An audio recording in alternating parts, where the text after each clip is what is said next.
Panoorin niyo ito mga Brad, Inoue pinabagsak ng hindi kilalang Pinoy sa Japan.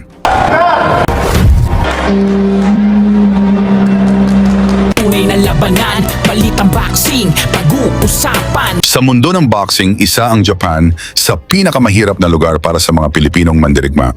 Dito tunay na sinusubok ang tapang, tibay at kakayahan ng isang dayuhang boksingero.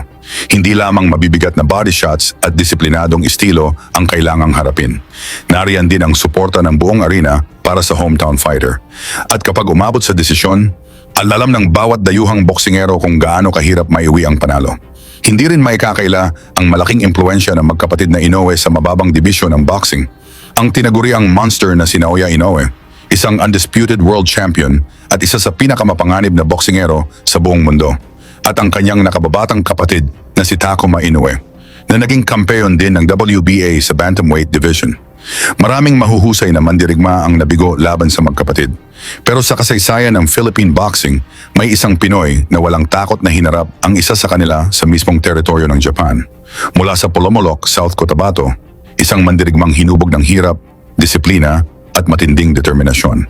Ang tinaguriang sniper, si Froilan Saludar. Bago niya hinarap sa Inoue, nagmula si Saludar sa 4 na magkakasunod na panalo. Patuloy ang kanyang pag-angat hanggang sa makuha niya ang WBO Intercontinental Flyweight Championship. Pinatulog niya si Elias Ingengo ng China sa ika-5 round. Isang tagumpay na nagpadala ng malinaw na mensahe sa buong Asya. Handa si Saludar para sa mas malaking laban. At hindi nagtagal, dumating ang pinakamabigat na pagkakataon. Isang championship fight sa Japan. Sa kabilang sulok, ang walang talong pambato ng mga Hapones na si Takuma Inoue. Isang boksingerong nagsanay sa parehong gym ng kanyang kapatid na si Naoya. Hinubog din siya sa ilalim ng mahigpit na paggabay ng kanilang ama. Sa papel, halos lahat ng bentahe ay nasa panig ng Hapones. Wala pang talo si Inoue. Nasa kanyang likuran ang buong Japanese crowd at gaganapin ang laban sa Sky Arena sa Zama, Japan. Pero hindi pumunta roon si Saludar para lamang kompletuhin ang bilang ng kalaban. Pumunta siya roon upang lumaban at upang gulatin ang buong Japan.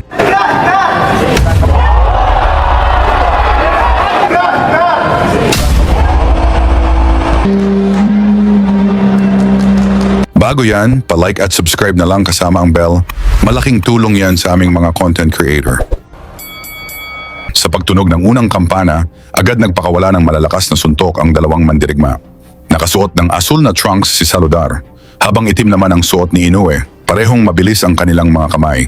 Parehong naghahanap ng tamang tiempo.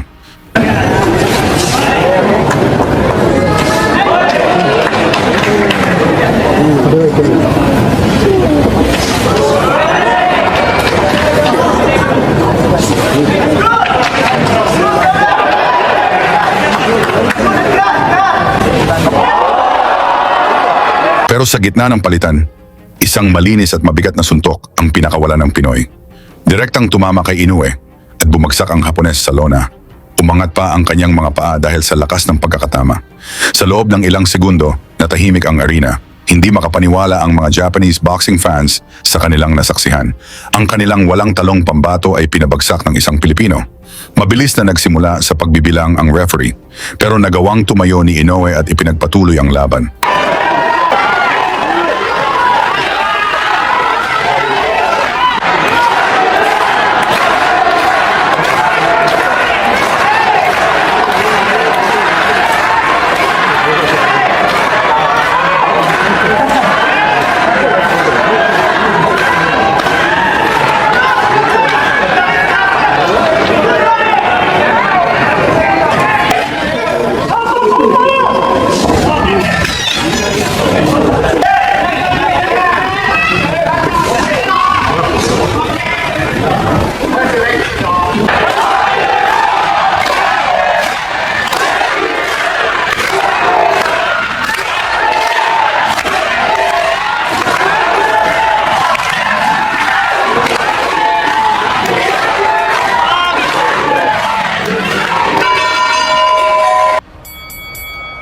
Pagsapit ng ikalawang round, sinubukan agad ng Hapones na bumawi.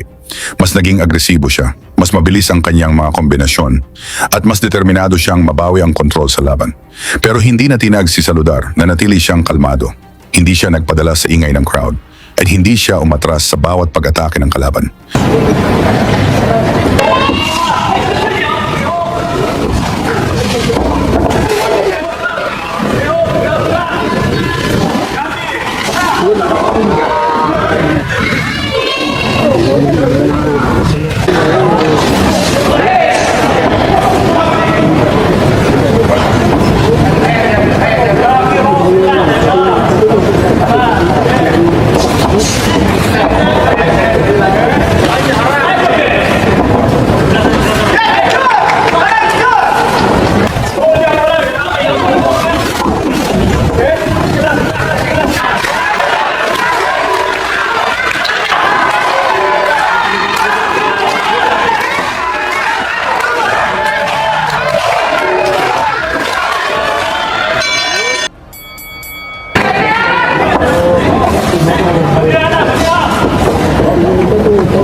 madali ang mga bawat rounds para kay Takuma Inoue.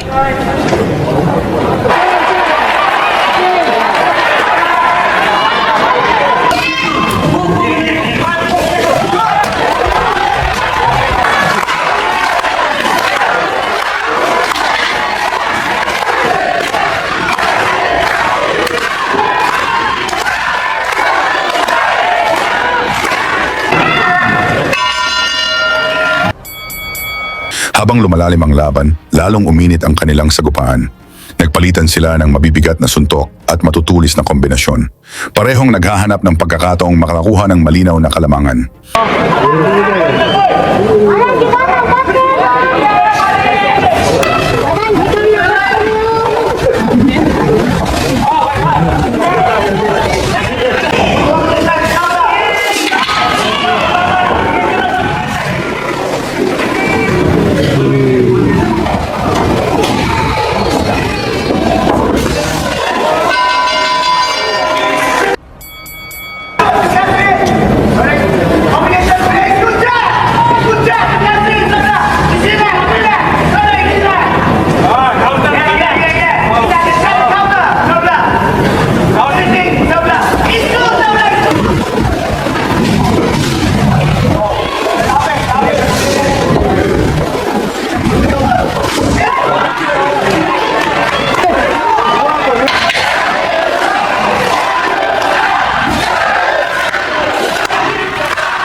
Mula sa suntok ni Inoue na hindi tumama, nahila nito ang ulo ng Pinoy, ngunit himalang binilangan ito ng referee.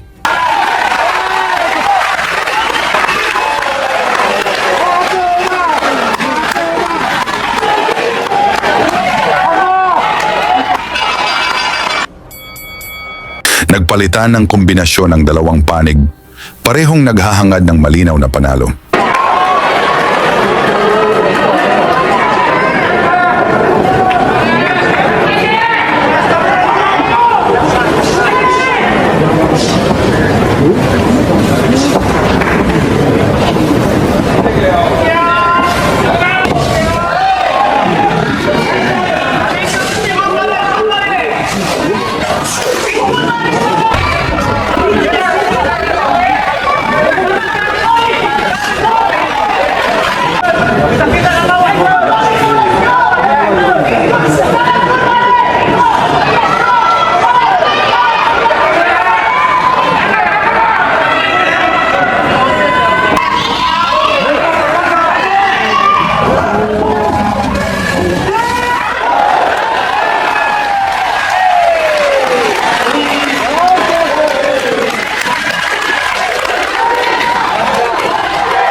Tuloy ang mainit na action dito sa final round, kung saan binuhos na lahat ni Saludar upang pabagsakin si Inoue at makaiwas sa dayaan.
Hanggang sa tumunog ang huling kampana, parehong ipinaglaban ng dalawang mandirigma ang kanilang pagkakataong manalo. Pagkatapos ng dikit at mainit na sagupaan, ipinasa na sa tatlong hurado ang magiging resulta. Tatlong scorecard, iisang desisyon, unanimous decision, pabor kay Takuma Inoue. Natalo sa puntos si Froilan Saludar. Pero matapos ang laban, isang tanong ang naiwan sa maraming nakapanood. Sino ba talaga ang mas karapat dapat manalo? Ang boksingerong pinaboran ng 3 hurado? Kayo mga idol, para sa inyo, sino ang tunay na nanalo sa laban? Ibahagi ang inyong opinyon sa baba at isama rin ang inyong lugar upang malaman natin kung hanggang saan umaabot ang suporta para sa ating matatapang na Pilipinong boksingero.